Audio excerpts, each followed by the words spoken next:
In my 12 years of tour guiding, I've seen it all. However, after landing in Paris, I got stuck in train station, proving that Paris can be a bit challenging. To help you avoid such problems, here are 25 tips and tricks for Paris, France. We'll start with the tickets for one of the most recognizable landmarks in the world, the Eiffel Tower. As you can imagine, you need to buy tickets well in advance. They become available exactly 2 months before your planned visit. Since tickets sell out quickly, my first tip is to be online to secure the tickets you want precisely 2 months before your visit. My second tip is to select lift access over the stairs no matter which ticket option you choose. Walking the stairs isn't exactly spectacular as the views are largely obstructed and it takes a while to reach the viewing platforms. My third tip will save your trip if the tickets are already sold out. In such cases, book a guided tour as they typically still have spots available. I'll include my favorite tower tours in the description below. But on the other hand, don't buy tickets for the tallest Triumphal arch in the world. Many people mistakenly think you need a ticket to access the arch, but that is not the case. The underground pedestrian tunnel will get you to a queue where people are purchasing tickets.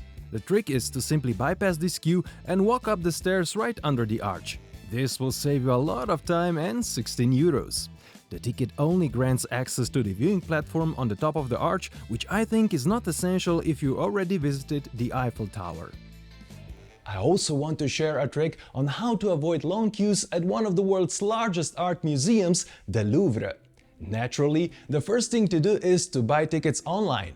Once you have your ticket, the most important trick is to avoid long security queues by picking the right entrance. Avoid the main pyramid entrance as it is the busiest. Instead, try less busy entrances to get in much faster. Try Porta de Lyon, Galerie du Carrousel, or even the Passage Richelieu entrance, although this one is usually reserved for groups. To avoid the crowds inside the Louvre, visit on Fridays when the museum is open until 9:45 p.m. In the evening, you can enjoy strolling through the emptier halls for a couple of hours until they start to clear the rooms at about 9:15 p.m. Also, it should be perfectly clear that there is no way you could see everything, so instead of rushing through, take the time to enjoy your visit. Make a short list of pieces you must see and then consider the rest as a bonus. Another valuable tip is to book a guided tour. Due to its immense size and crowds, the Louvre is one of those places where booking a guided tour makes a lot of sense. A guide will speed you through the entrance, quickly navigate you around the vast museum, and show you iconic masterpieces and lesser-known gems while providing fascinating information. You can find my favorite Louvre tours in the description below. But if you thought the Louvre was crowded, Versailles is on a completely different level. Don't even consider going if you don't have at least half a day or even better, the entire day. Obviously, you must book tickets beforehand, and the one to get is called the passport ticket, which gives you access to the whole Versailles estate, including the palace, estate of Trianon, the gardens and the park. Ideally, arrive early and plan your tour around the palace first. Then head to the Trianon estate, which opens at 12:30 p.m. To get there, you can hop on the park's car train, as walking will take you about 45 minutes. For the rest of the day, enjoy the walk back through magnificent park and gardens. But before heading to Versailles, it's good to know how to get there. The palace is easily accessible from Paris by RER C train, but there are two important things to keep in mind. Firstly, not all RER C trains go to Versailles, so make sure you board the RER C train listed as heading towards Versailles Chateau. You may need to wait 2 or 3 trains before the right one arrives. The second trap is having the correct ticket. It's surprising how many people board a train using a city center only ticket. They get stuck at Versailles station because the exit barrier won't open.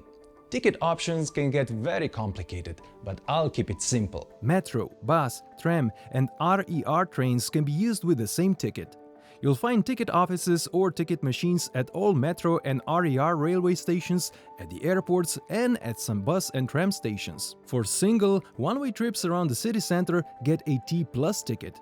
It covers zones 1 and 2, meaning the entire metro system. For unlimited travel, get a Paris Visité travel pass. You can choose from 1 to 5-day tickets, available in 2 options. A cheaper option covers zones 1 to 3, meaning the city center. A more expensive option covers zones 1 to 5 and includes the outskirts like Versailles, both airports and Disneyland.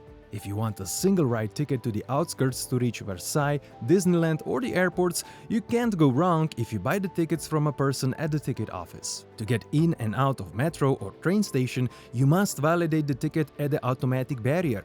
So be sure to keep your ticket until you reach your final destination. When using bus or trams, validate your ticket each time you board or change the vehicle. To return to my story about getting stuck at the train station, I purchased my paper ticket from an airport machine, validated it at the automatic barrier and placed it in my wallet. Upon arriving at Gare du Nord station, I inserted my ticket into the automatic barrier, but the gates wouldn't open. It was Sunday evening and no staff were available to help, leaving me stranded with all my luggage inside the station. I wandered through the vast, multi-level station until I found a police officer and asked for help. He inspected my ticket and advised me to avoid storing it near phones or credit cards as they can interfere with its functionality. Finally, he used his pass to help me exit the station. You can avoid paper tickets by using the official Parisian transport app. It allows you to purchase and validate tickets on your phone, but to make it work, you'll need to install an additional app called Ticket Sans Contact. If you're lucky enough to be in Paris during the Olympic and Paralympic Games, you should get a special unlimited transport ticket called the Paris 2024 Pass. It was created exclusively for the Olympics and will be valid only during the event. But your use of public transport will greatly depend on where you stay. Paris is divided into 20 different districts called arrondissements. The first district is situated in the center, and the layout of the city spirals outwards like a snail shell. This arrangement can be a bit confusing, as adjacent districts like the 2nd and 9th are located next to each other. Ultimately, the best district to stay in Paris depends on your travel style, and here are a few suggestions. For easy sightseeing with plenty of restaurants and bistros, I'd recommend staying in districts 1 to 6, where most of the main attractions, historic quarters and River Seine are located. If you want to be close to the Eiffel Tower and enjoy its magnificent views from your hotel room, consider staying in the 7th district where the tower is located. On the other hand, if you prefer a village-like and artistic atmosphere with narrow cobblestone streets, cafes and bistros, definitely check out the 18th district. This area includes the charming Montmartre neighborhood, which has attracted many famous artists and is situated on the highest hill in Paris. And how many nights should you book? You have to remember that visiting Versailles alone will require an entire day, and exploring the Louvre Museum will take at least half a day. If you add a couple of hours for the Eiffel Tower and the time needed for a cruise on the River Seine, you'll need a minimum of 2 full days just for these 4 attractions alone. Therefore, if time is limited, consider booking at least 4 nights in Paris, which will allow you for 3 full days of sightseeing. For a more leisurely experience, to fully enjoy the main attractions, charming neighborhoods, cafes and world-class art, aim for at least 4 full days. Given that Paris is one of the world's most visited cities, completely avoiding crowds is nearly impossible. But during the shoulder seasons, there are less crowds compared to peak summer season. My favorite times in Paris are April and May due to warm temperatures and blooming flowers. The inviting terraces and sidewalk cafes create a delightful atmosphere for exploring charming neighborhoods. Another great time is autumn, particularly September and October, when the weather remains enjoyable without the summer heat. The best time to see famous attractions with fewer crowds is from November to late February, excluding Christmas season. During this time, you may find attractive hotel deals, though be prepared for colder Parisian winters. Now let's add few final tips. Parisian cafes are world famous, but you can save money by ordering a quick coffee at the bar. If you take a seat at the table, you'll pay more, but can enjoy the ambience and stay as long as you like, especially on a terrace. Paris Museum Pass provides free admission and skip-the-line access to over 50 museums and monuments. For most popular museums, you'll still need to book a time slot in advance. The 2-day Paris Museum Pass makes sense from the 4th visit, the 4-day pass will save you money from the 5th visit, and the 6-day pass makes sense from the 6th visit. I'll put the link in the description below. There is also the Paris Pass.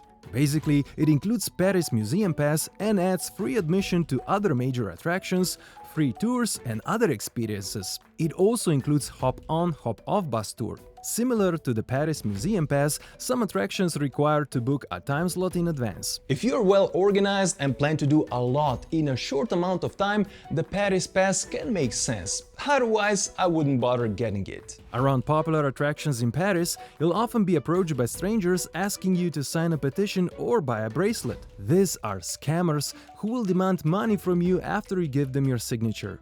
Also, don't get distracted by strangers, as pickpockets work in groups. While one person tries to distract you, another may attempt to steal your belongings. And one final tip is to check the description below, where you'll find my favorite Paris tours, tickets and experiences. For more insights into the best things to do in Paris, watch this video. Thanks for watching and see you next time.